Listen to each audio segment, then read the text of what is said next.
Allora, buonasera a tutti, grazie mille di essere qua con noi anche questa sera. Ringraziamo ovviamente tutti per la presenza, ringraziamo Claudio Piras per essere qua con noi stasera. Moreno, esatto. E Franco Piredda, grazie mille. E quindi niente, vi auguro un buon proseguimento di serata. Grazie a tutti.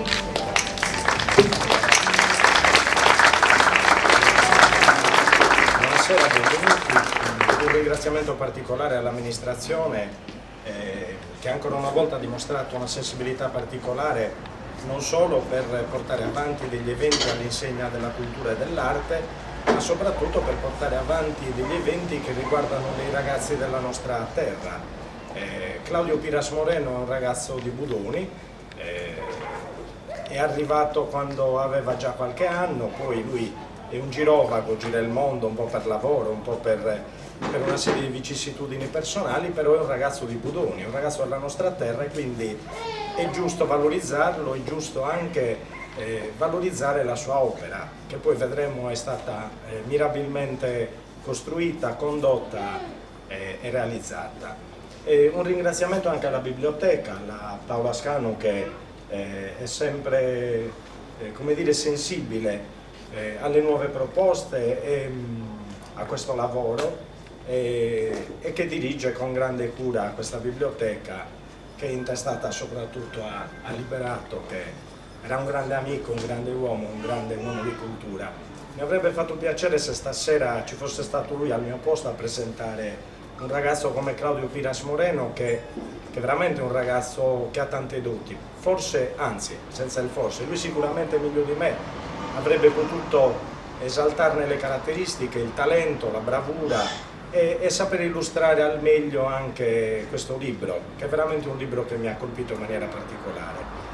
E un ringraziamento anche a voi che siete qui presenti. In genere Aristofane diceva che alla cena degli uomini da niente vanno talvolta senza invito grandi uomini di valore. Ecco, voi siete stati invitati, ma sicuramente siete uomini di valore per il solo fatto che siete qui stasera e avete dimostrato di aver voglia di sentir parlare di un autore, di sentir parlare di una sua opera e di un suo libro. Claudio Piras Moreno. Claudio Piras Moreno è un ragazzo che scrive già da qualche anno, è un amico. Non sono un letterato, non sono un accademico, non sono un editorialista, semplicemente leggo come credo molti di voi, anzi molto meno di molti di voi, e quindi sono rimasto molto sorpreso, come dire, ma che cosa ci faccio qua, che cosa posso dire che altri non possano dire meglio di me, però in qualche modo non potevo esimermi perché intanto l'ho conosciuto come un ragazzo pieno di qualità, è veramente un ragazzo pieno di talento in ognuna delle sfumature dell'impegno culturale e sociale della sua vita. Lui ha fatto teatro, lui ha fatto una miriade di lavori, ha fatto lo sceneggiatore, fa il traduttore in varie lingue, fra cui la lingua madre che è lo spagnolo, tant'è che Claudio Piras Moreno, e lo sottolineo Moreno, perché è l'erenza, è la discendenza di questo ragazzo, no? Da parte di madre. Ha vissuto tanti anni in Spagna, scrive bene, anche se io, ripeto, ho poche qualità per poterlo affermare, però scrive bene, una scrittura che a me piace molto, e nella nostra conversazione, quando ci siamo incontrati un po' per commentare il suo libro, che ho letto per ben 2 volte, forse anche di più, a stralci, per capire l'essenza, no? Di quello che era il suo messaggio, per capire se era un libro semplicemente autobiografico, se era un libro che, attraverso magari la connotazione e la descrizione di una serie di personaggi che poi vedremo nel dettaglio, voleva avere invece l'aspirazione di descrivere delle tematiche e sottoporci delle tematiche più profonde, più di peso. Claudio Piras Moreno ha una scrittura, io la definisco leggera, ma leggera nel senso non perché non abbia spessore qualitativo, leggera perché è fluida, è scorrevole, arriva diretta, senza fronzoli, sincera e con molta verità. Ecco, se dovessi trovare un aggettivo per descrivere l'opera di Claudio Piras Moreno, direi è vero, è sincero, e questa sincerità proprio l'avverti nelle descrizioni, nelle trame, nelle sfumature delle sue frasi, nella caratterizzazione di questi personaggi che sono semplicemente meravigliosi. La storia è di un piccolo borgo di pescatori, è un piccolo borgo che potrebbe essere uno qualsiasi dei paesi della Sardegna che stanno intorno al periplo dell'isola. Potrebbe essere Santa Teresa di Gallura, potrebbe essere Palau, potrebbe essere Orosei, potrebbe essere La Caletta, potrebbe essere Cala Liberotto, se non fosse che non ha un villaggio di pescatori, ma potrebbe essere Arbatax, come in realtà è la zona dell'Ogliastra che viene caratterizzata in questa descrizione del libro. Ma io sono nuorese e vi garantisco che la stragrande maggioranza dei personaggi che lui descrive in maniera così mirabile in questo libro, io li ritrovo anche nella mia infanzia, nel mio quartiere. C'è la caratterizzazione della prostituta, è precisa, identica nei modi di fare, nei modi di approcciarsi all'esterno, nei rapporti che aveva col paese, con le altre donne del paese, con i mariti delle altre donne del paese, che è uguale, precisa e identica a una dei personaggi che è Catalina. Catalina, che poi mi ha spiegato Claudio Piras Moreno, è la luna, in spagnolo Catalina è la luna, e poi sarà interessante vedere come lui ha dato una connotazione a tutti i personaggi con un nome che ricorda gli astri o comunque le costellazioni e le stelle, perché poi saranno caratterizzati appunto nel libro. Il libro è intitolato In fondo al mare la luna, e la luna è un po' il filo conduttore di tutta la storia. La luna è una delle protagoniste, forse la protagonista in assoluto. È un'osservatrice silenziosa che scruta, illumina e ravviva le scene di questa vitalità di questo borgo di pescatori. Un borgo intriso di tante problematiche legate alla vita quotidiana, alla povertà, alla miseria, e anche una miseria più che fisica, proprio una miseria atavica, una miseria quasi umana, dove a volte si sottolinea l'accidia, il rancore, l'invidia nei rapporti interpersonali fra le persone. È una metafora dei sogni della vita, è una metafora anche delle disillusioni della vita. La curiosità più grande è stata poi scoprire che alcuni di questi personaggi, che io ritenevo, leggendo così, secondo quella che è la struttura classica della lettura di tutti gli altri romanzi, avessero una connotazione positiva, poi ti rendi conto che in realtà così non è, perché sono poi delle creature umane come tali incline ai vizi, alle debolezze e alle sollecitudini della vita che talvolta ci mettono a duro confronto. È un libro che ho trovato molto interessante, ripeto, è una lettura piacevole, leggera, fresca, con però dei valori di fondo che vale la pena comunque approfondire, vale la pena discutere. Stasera cercheremo di fare questo, attraverso l'escamotage della lettura di qualche brano. Io chiederò in maniera assolutamente discorsiva a Claudio, anche perché non abbiamo avuto tantissime occasioni di parlare di questo libro. A dire il vero non abbiamo avuto tantissime occasioni di parlare in senso assoluto, perché anche se ci conosciamo da diversi anni sono state pochissime le frequentazioni. Però mi piace sottolineare, perché è uno dei tratti caratteristici della figura di Claudio, che è una persona generosa, è una persona che quando abbiamo condiviso un rapporto di lavoro insieme come portieri notturni in un grosso villaggio, era quasi un paese che dovevamo attendere di notte, perché i nostri villaggi hanno più di 1000 presenze notturne e c'è solo il portiere di notte che vigila, no, su tutte quante le persone, cerca di fare in modo che le cose vadano bene. Io in un villaggio ho avuto un grosso problema al terminale, al computer, e non mi aiutava certo la conoscenza del francese, che per me è poco più che scolastica, invece in Claudio è veramente approfondita, quasi una lingua madre dopo l'italiano, lo spagnolo e l'inglese che parla benissimo. L'ho chiamato, lui era il turnista, giusto si chiama? Il turnista fra i villaggi, ed ero disperato perché mi stavano saltando praticamente dal terminale tutti gli arrivi notturni, le partenze, i voli, e rischiavo di combinare veramente un disastro di proporzioni immani. L'ho chiamato, lui si è messo immediatamente a disposizione al mio servizio e per più di 2 ore siamo stati al telefono e lui mi diceva esattamente che cosa mi compariva nello schermo, come operare, come migliorare, insomma, veramente mi ha salvato la vita. Quindi questo è uno dei motivi per cui, oltre il piacere di farlo assolutamente, oltre il fatto che è veramente un bel libro, ho deciso di dire di sì a questa presentazione perché la merita. Ma senza indugi, perché sennò poi parlo troppo io e faccio parlare poco lui, volevo chiedere una curiosità che credo sia anche dei lettori.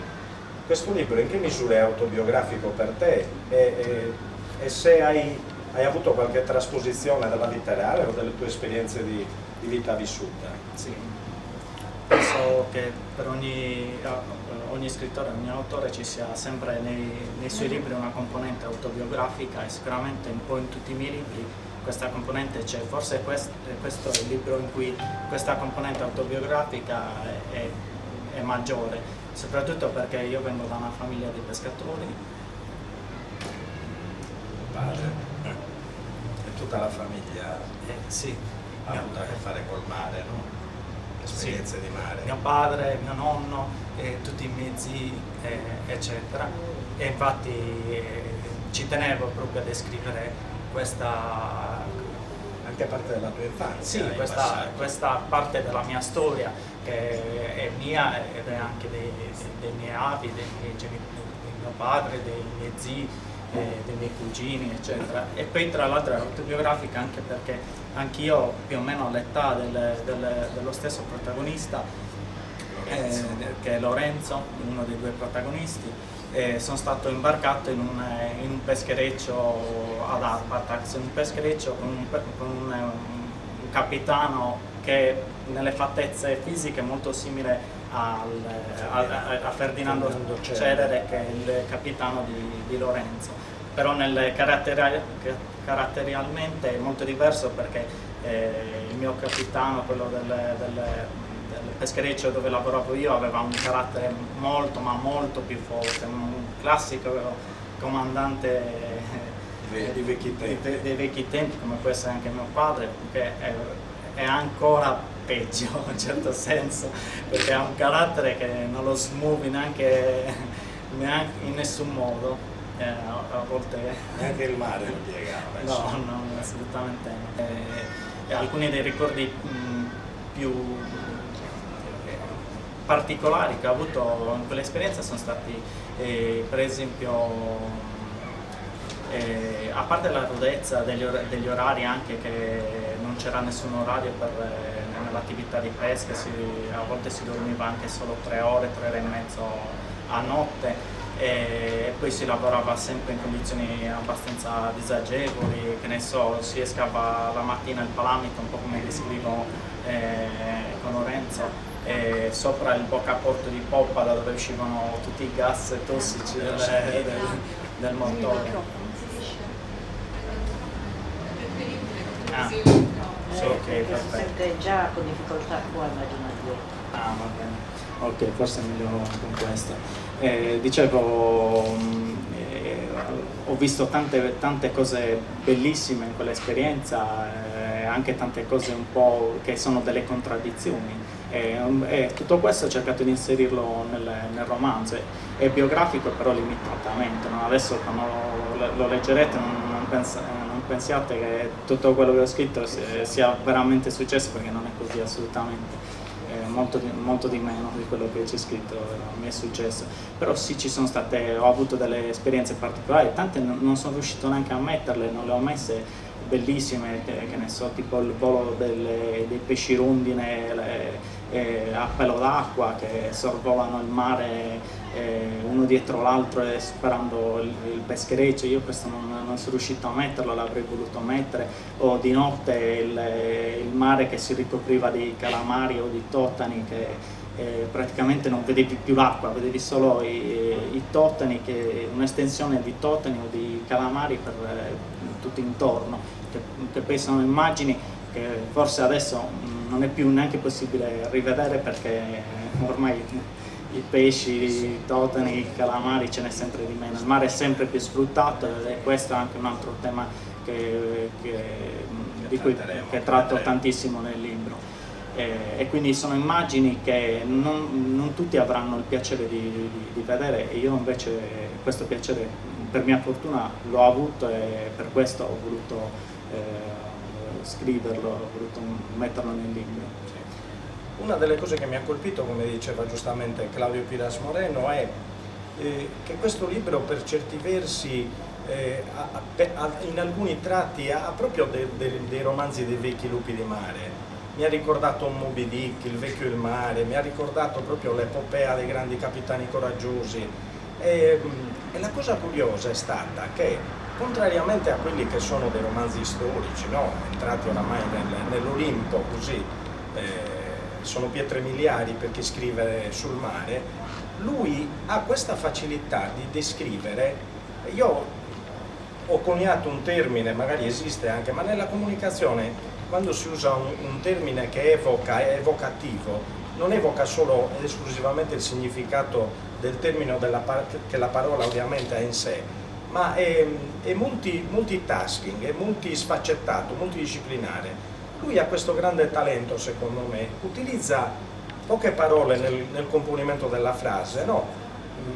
Ancorché la frase è fatta assolutamente bene stilisticamente, dal punto di vista della lingua italiana e della letteratura, però riesce in quelle parole inserite in una frase anche abbastanza corta a darti un'idea che è veramente piena di sfumature e di significati. Tu senti l'odore della salsedine, lo stantio della muffa, la ruvidità dei canapi, delle gomene o del cordame dell'imbarcazione, senti l'odore di gasolio della sentina, hai il contatto ruvido delle parti della barca durante i marosi, no? Che ti sballottano da una parte all'altra. Tutto questo in una frase ti aiuta a calarti, sei dentro, sei lì nel peschereccio che stai sentendo quell'odore di sentina, prendi gli spruzzi dei marosi in faccia, il freddo che ti entra nelle ossa, come lui lo descrive, questo freddo invernale. Adesso, se Claudio è d'accordo, volevo leggervi a questo proposito, iniziare a leggervi qualcuno dei passi, perché sono veramente degli spunti non solo per la nostra conversazione, ma che fanno capire come attraverso, utilizzando l'escamotage di una descrizione classica, ad esempio di un evento, di un'impresa in mare, riesce invece a farci calare delle problematiche serie, come quella, ad esempio in questo caso, della fatica, la tematica ambientalista della fatica dei pescatori. Un silenzioso cilindro bianco di luce, sparato dal faro in cima al monte, taglia le coltri e fende il cielo notturno, ruotando e disperdendosi in lontananza. Vi si ostinano da presso ingenue falene, troppo lente per raggiungerlo e troppo confuse per fermarsi. Vibra un ammiccare di specchio verso osservatori lontani. L'autunno prepara i suoi primi carichi di pioggia, di vento e mareggiate impetuose da scatenare sulla costa sonolenta. Giornate contraddistinte dal freddo tipico dei paesi del mare, che attraversa la pelle per scorrere dentro le ossa, in particolare quelle dei pescatori. Difficile vita la loro, sempre in balia delle intemperie, delle onde e della luna. Sognatori sconsiderati e fatalisti irriducibili. Hanno imparato a non fidarsi del mare e se anche non lo temono, certo non lo sfidano. E se lo fanno è con apprensione. Non è una contraddizione. Applicano l'esperienza all'imprevisto. Il mare non offre alcuna sicurezza, né ripari o punti di riferimento. Per questo sono prudenti e rispettosi e osservano sempre il cielo. Profetizzano sul tempo per non avere sorprese e si rivolgono alle stelle per trovare vie dove non ce ne sono. Indovini e astronomi pagano sulla pelle ogni sbaglio, con marchi che nel loro viso diventano monumenti severi, e rughe più sincere non vi sono sciagure al mondo in grado di scavarne. Questo è un passo che ci dà un esempio con poche frasi di quanto è dura la vita di quei pescatori di cui parlavi prima. E forse la caratterizzazione di alcuni di questi personaggi, la vita del mare, il sacrificio ostinato di persone che legano la loro sopravvivenza a un'economia poverissima. Un'altra delle considerazioni interessantissime è che l'ambientazione di questo libro è a cavallo fra gli anni 70 e gli anni 90, praticamente quando c'è stato anche per la Sardegna uno sviluppo economico legato a una pseudo-industrializzazione. Era il sogno purtroppo svanito, purtroppo troppo aleatorio e purtroppo nefasto, che ha lasciato il Sulcis Iglesiente con le miniere, che ha lasciato la piana di Ottana, che ha lasciato la Legler di Porto Torres, eccetera eccetera. Tutti i sogni che questi pescatori, che a un certo punto della loro vita abbandoneranno il mare, convinti in una vita migliore, invece sarà solo l'ennesima sconfitta e l'ennesima delusione. Che cosa usa Catalina invece come difesa, come schermo per immunizzarsi dalla critica salace anche dei... Sì, La verità. alla fine la vita le ha insegnato che l'unica difesa contro tutte queste cose, questi pregiudizi, questi modi di pensare sbagliati è proprio la verità. Lei contro tutti quelli che la denigrano, che la insultano, la criticano, lei usa la verità. Conosce tutti i segreti di tutto il paese e li affronta. Non ha bisogno di inventarsi niente o di insultare così gratuitamente. Semplicemente quando una persona vede una persona che parla a sproposito di Adela o di Lorenzo o di qualcun altro, semplicemente lei gli ricorda: ma tu nella tua vita cosa hai fatto? Tale giorno cosa hai fatto? Hai fatto questo, questo e quest'altro. E tu che stai parlando? Credi di essere pulita? E tu? Anche te hai combinato. Li mette davanti alle loro coscienze. Li mette davanti alle loro coscienze e quindi li fa tacere, li ammuttolisce. È un personaggio splendido. Io ho visto proprio lo stesso personaggio di Nuoro, della prostituta nuorese, poverina, prostituta per necessità, per vicissitudini di vita, non certo perché fosse, come diremmo oggi, una lussuriosa, una viziosa. Ed era una donna così, una donna che ha campato dignitosamente la sua famiglia, una donna che ha lottato. La caratterizzazione del personaggio è bellissima. Lui descrive questa donna fin dalla più giovane età, quando ancora era bella, una bella donna florida, attraente, che però già lavorava per camparsi. Scaricava il carbone che proveniva dal Sulcis Iglesiente, lo trasportava sulle ceste, lo rivendeva, lavava i panni e i vestiti di tutti i pescatori che all'approdo arrivavano dopo 2 o 3 giorni di pescato, insomma rassettava, si occupava del trasporto delle masserie, delle merci, una donna che ha faticato tantissimo e alla fine si presenta esattamente com'è, sempre scalza, sempre mal vestita, quasi cenciosa, proprio quasi una mendicante, però con questa bellezza, questo atteggiamento fiero, no? Che è un po' poi la bellezza della luna, che come dicevo ci sovrasta come un lampione e guida un po' tutte le azioni, no? Che in notturna si svolgono nel paese. E lei è quasi depositaria, esattamente così come la luna, di tutti i segreti del paese, perché lei osserva, lei scruta, è intelligente, ricorda e presumibilmente poi utilizza questa verità come scudo. Nessuno la può più offendere e ferire più di quanto abbia fatto la vita, privandola di vari mariti, di vari figli, quasi tutti maschi poi oltretutto, sì. Ricordo. E questa era una tematica forte di quelle di spessore. Un'altra interessante è quella, lui inquadra il ruolo della trasformazione epocale che c'è stata con l'avvento un po' del capitalismo in un altro brano che vi vorrei leggere, è il capitolo 6. Perché i leviatani non solcano più il mare? Perché non occupano più le ossessioni dei pescatori? Ci si è forse dimenticati di loro? Dove è finita la sfida tra l'uomo e la natura? Ascolto lo scoppiettio del motore e mi chiedo cosa abbia ottenuto l'umanità da una simile invenzione. respiro il fumo che mi satura i polmoni e mi assale un dubbio. Allora è questo il nuovo Leviatano? Sono questi i nuovi mastodonti del mare? Non è più la natura a opporci resistenza ed è contro questo bieco mostro che dobbiamo lottare? Lui non è come gli antichi esseri marini, né l'incarnazione di qualcosa d'astratto da noi stessi creato, è molto di più, è una condizione a cui ci siamo sottoposti rendendocene schiavi, mutando in peggio quando esisteva il bello nella terra, perché in fondo l'uomo non inventa mai nulla, piuttosto insozza. E come ci combattono questi nuovi leviatani? Loro ci intossicano e ci danno talmente tanta forza da trasformare l'oceano in un deserto. Ecco depredato il mare, dissecata la terra, uccisi entrambi. E lui, con l'alito che gli abbiamo infuso, le secrezioni gastriche del suo divorare, si assicura che non risuscitino più. Uccide pure noi e ride con questa sua voce che ha per me un nome, progresso. Quale abominio da noi creato? Per iniziale dono di Prometeo, dalla nostra stessa ingordigia trae la sua bulimia e ci inquina l'aria, l'acqua e persino il suolo. La sua esistenza minaccia la nostra. I veri leviatani, quelli marini, non facevano questo e hanno cessato di esistere a causa nostra. Abbiamo distrutto ogni cosa, perché incapaci di comprendere l'importanza della natura e di ciò che è essenziale. Quale paradosso ha fatto sì che la nostra indole ci privasse dell'amore per la vita?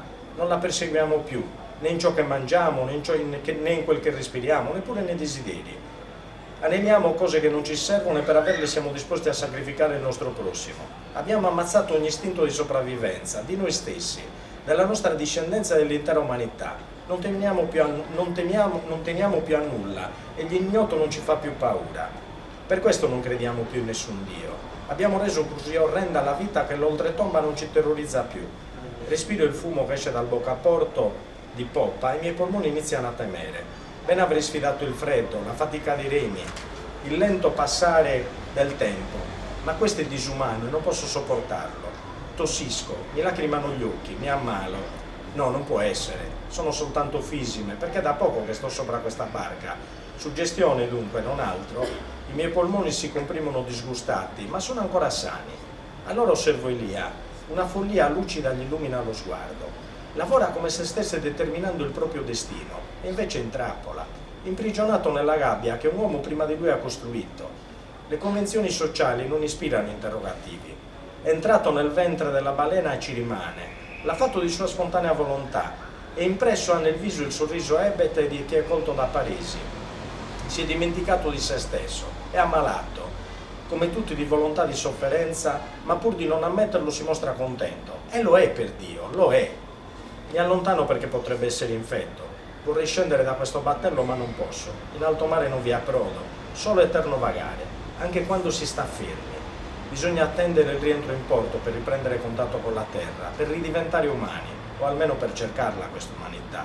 Ma sarò cambiato nel frattempo, reso come gli altri, ammesso che non lo sia già. No, non voglio credere di perseguire come tutti la mia fine, né posso accettare questa digestione incessante a cui sono sottoposto nel ventre della balena. Meglio divorato da un leviatano, vero? Ma dov'è lui? Possono 1000 di questi ami catturarne uno? Perciò tenetevi lontani i pesci, non è per voi questo cibo, è per il grande leviatano, che della di lui vista riporti l'uomo sulla terra. Però è la coscienza di Lorenzo che è quello che fa queste considerazioni su quello che è la sua vita. Sono un po' pessimista, ma scusate, sono un po' pessimista. No, vabbè, sì, io credo che un po' tutto questo noi lo stiamo vedendo, lo stiamo vivendo, anzi l'abbiamo vissuto in particolar modo quest'inverno con quello che è successo, anche se è tutt'altra cosa, però alla fine siamo sempre lì. Stiamo distruggendo tutto quello che abbiamo intorno e non ce ne stiamo rendendo conto. Niente, un po' è questo il tema che mi premeva sottolineare in questo romanzo, anche questo tema. Questa è una delle descrizioni di quelli che sono questi monologhi interiori che ha Lorenzo, no? Lorenzo che poi di fatto assume il ruolo di uno dei personaggi principali, quasi il protagonista del brano. Vuole per sé qualcosa di meglio per la sua vita. Intanto poi scoprirete leggendo il libro si innamorerà segretamente dell'altra protagonista principale, però sa, come anche Elia, che era il suo compagno di pesca, che a sua volta era innamorato di un'altra ragazza, di non poter essere un buon marito perché non ha nessun tipo di sussistenza economica. Vive alla giornata del pescato, quel pescato non è mai sufficiente. È interessantissimo l'utilizzo che fa della narrazione di questo libro Claudio Piras Moreno per introdurci in un altro tema fondamentale. Mi ha fatto capire esattamente come si conoscevo il mondo della pesca, ma non ne conoscevo così nel dettaglio gli sviluppi commerciali e tutto quello che sta dietro, poi la vendita del pesce. È curioso, vi voglio leggere un altro passo perché è veramente interessante. Da giorni il maltempo si protraeva. All'ombra dell'incannucciato della veranda del bar, i pescatori parlavano con voce rocca e occhi rossi. I capelli spettinati e aspersi di sale. Zigrinature di luce piovevano sui loro volti impazienti, mentre si lamentavano dei delfini, delle foche monache che strappavano le reti e divoravano i pesci più pregiati, dell'inverno, dei ladri che con il favore delle tenebre razziavano le barche incustodite, rubando tramaglie e attrezzature, del prezzo dei pesci che per loro che lo pescavano calava, mentre per gli acquirenti saliva, sicché rimaneva invenduto e marciva o finiva nelle celle frigorifere. Si svalutava, ma non si vendeva nemmeno così. Allora la volta dopo il presidente della cooperativa, Bismacchi, lo pagava ancora meno per abbassarne appena il prezzo della rivendita. Stavolta non ci rimetteva, ma parte del pesce restava ancora sul balcone, quindi un ennesimo ribasso per i pescatori. Alcuni non accettavano quanto offerto e si improvvisavano commercianti, ma non conoscevano che pescatori e il pesce imputridiva nei cofani non refrigerati dei loro veicoli. Al mattino presto, per non farsi vedere, dovevano gettarlo oltre le banchine. Appostati all'ombra di alte matasse di reti, i ratti accorrevano, prima che il pesce finisse a fondo.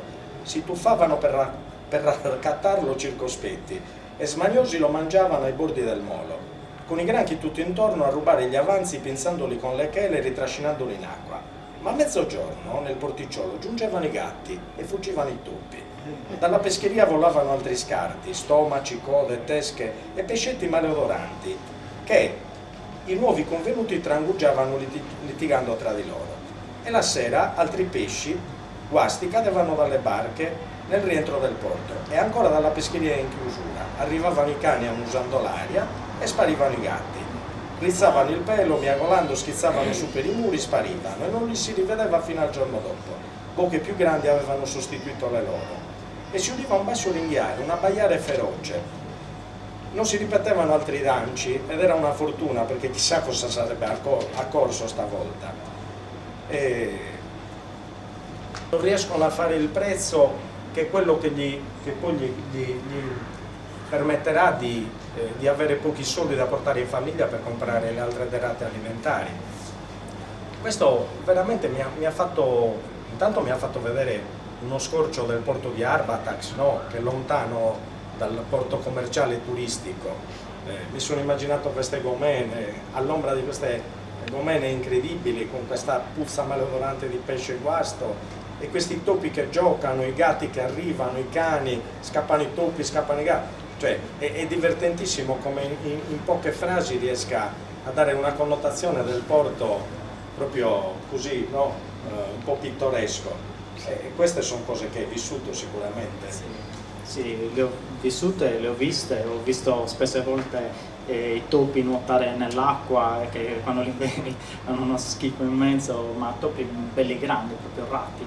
Te li vedevi nuotare in mezzo agli scogli, salire, arrampicarsi sugli scogli e quando i pescatori lanciavano i pesci, ovviamente non accadeva tutto in sequenza così perfetta, però sì, accadeva questo.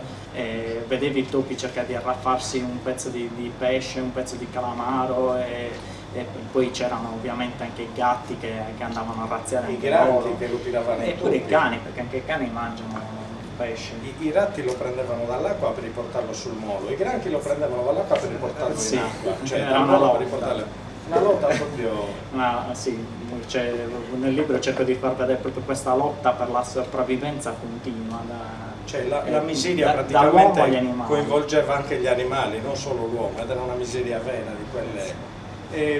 Al contrario però della miseria fisica emergono dei valori che sono assoluti e che quindi rendono poi la dignità, no, dei personaggi.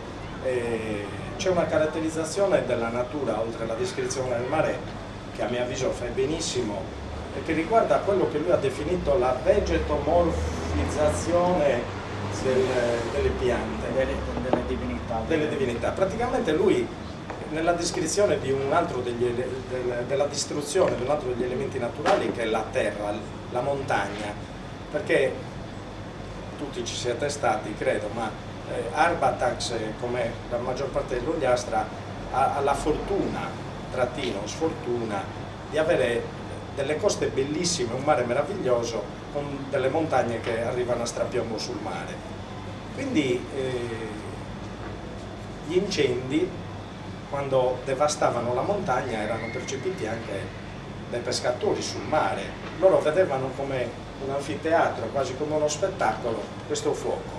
E lui descrive questo incendio utilizzando un escamotage letterario che io non avevo mai visto, ma è curioso ed è simpatico. Lui dà praticamente una connotazione di divinità a ciascuna pianta, a sottolineare qual è l'importanza degli arbusti, delle piante, dei vegetali secolari che occupano la nostra terra da ben prima di noi e che purtroppo a causa degli incendi talvolta periscono.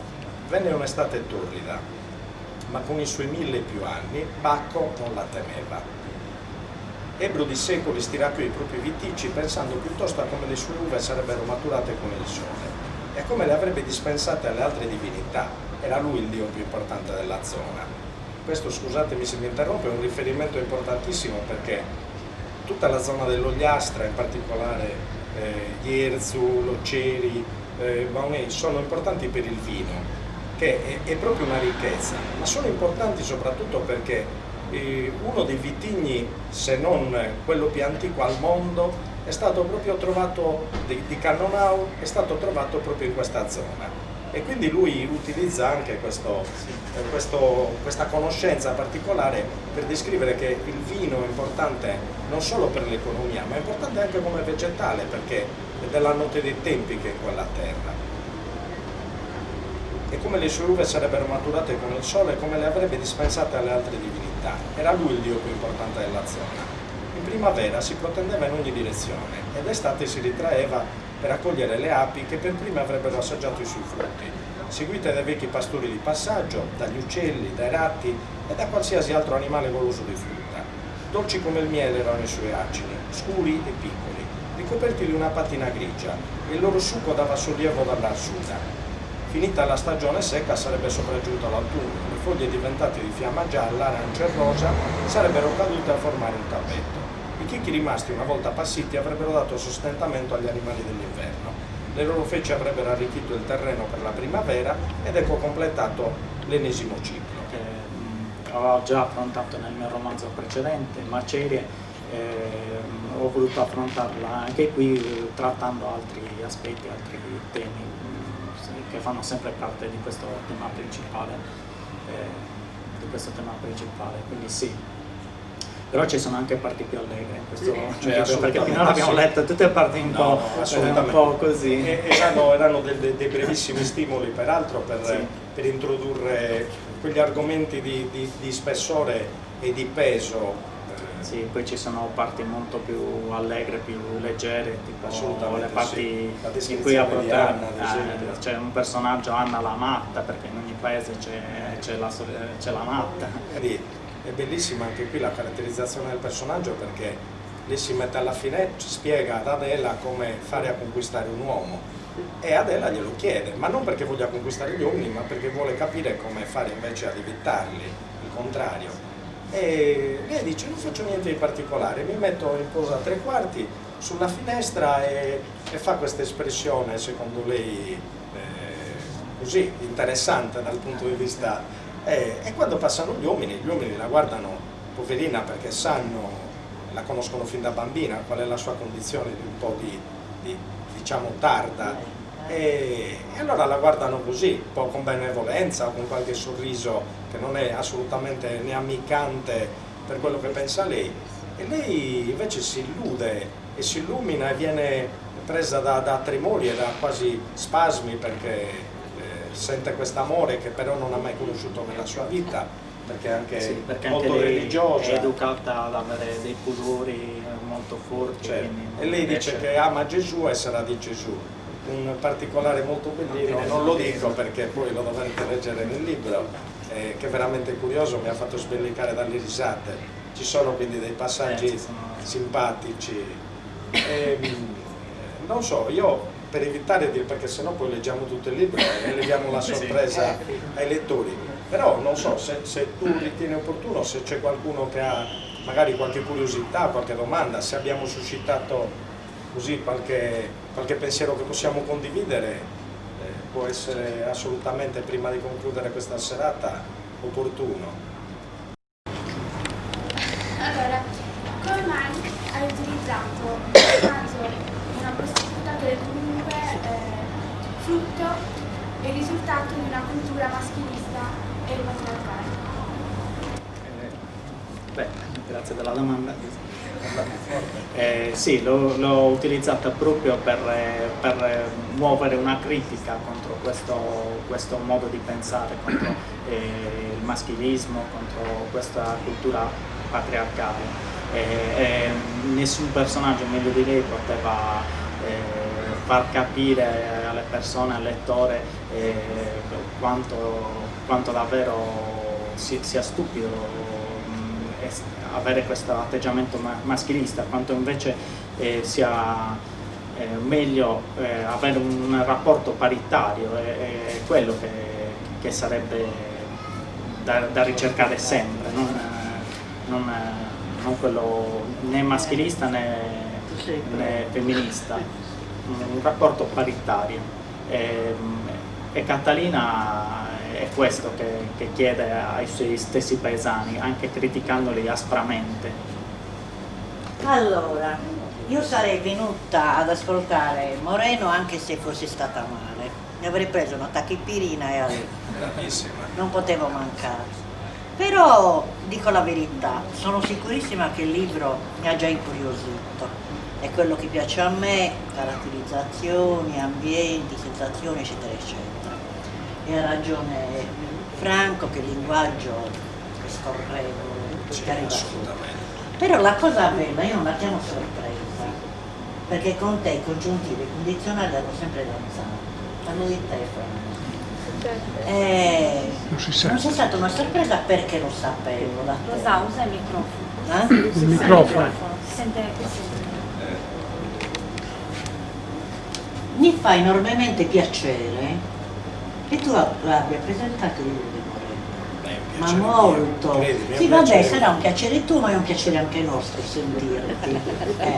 E quindi l'invito che posso farti io, perché lo so da tempo immemorabile chi sei e quanto vali, è che davvero devi partecipare in prima persona a queste iniziative, perché è un piacere enorme.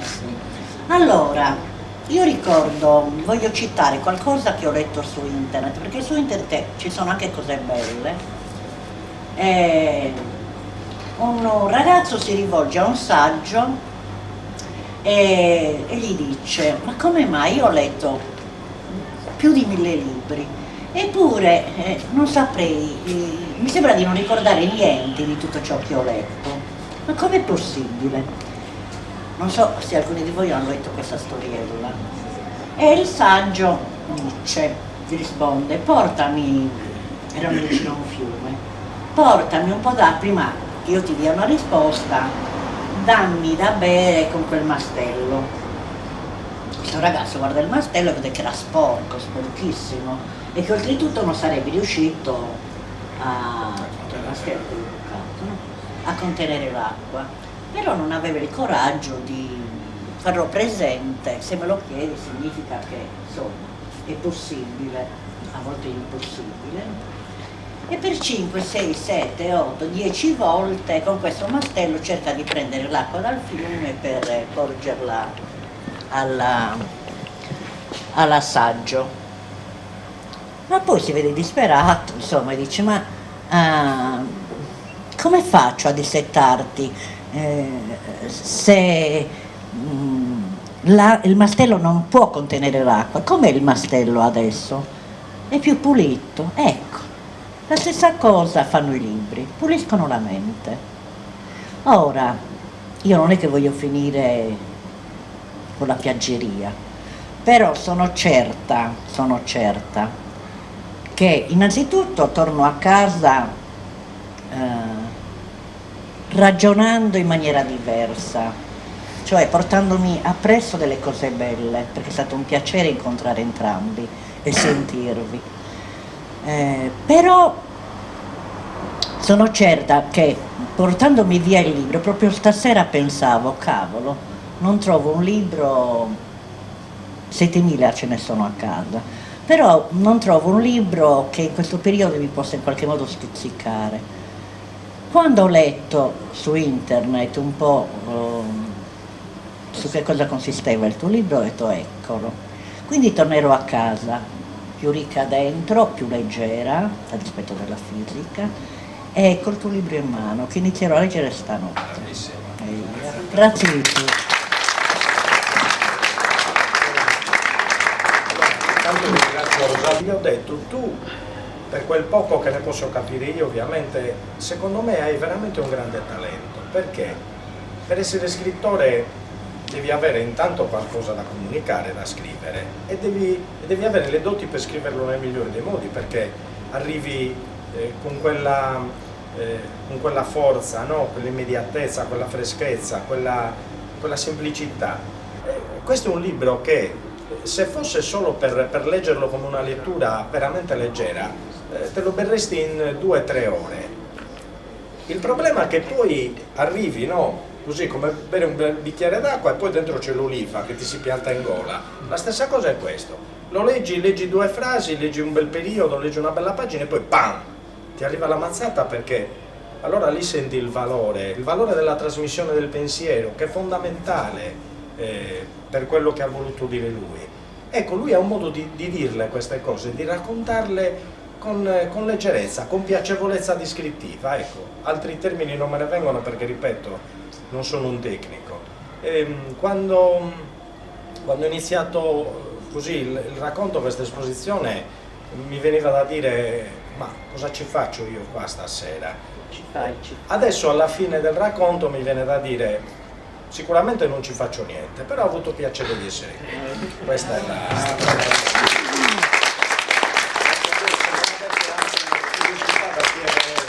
all'autore. Io concluderei qui la presentazione del libro, perché lasciamo proprio la sorpresa e questa freschezza che vi ho descritto in questa serata descrittiva al piacere di poterlo acquistare, ovviamente, e leggere. Va bene? Okay. Grazie a tutti.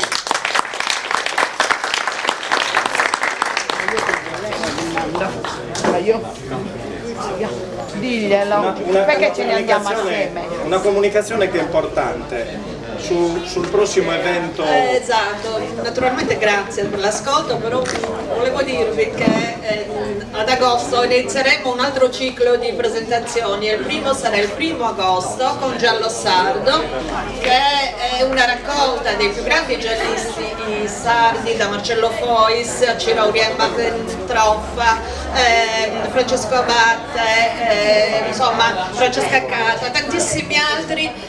Insomma è un appuntamento da non mancare, sabato il 1° agosto, mi raccomando.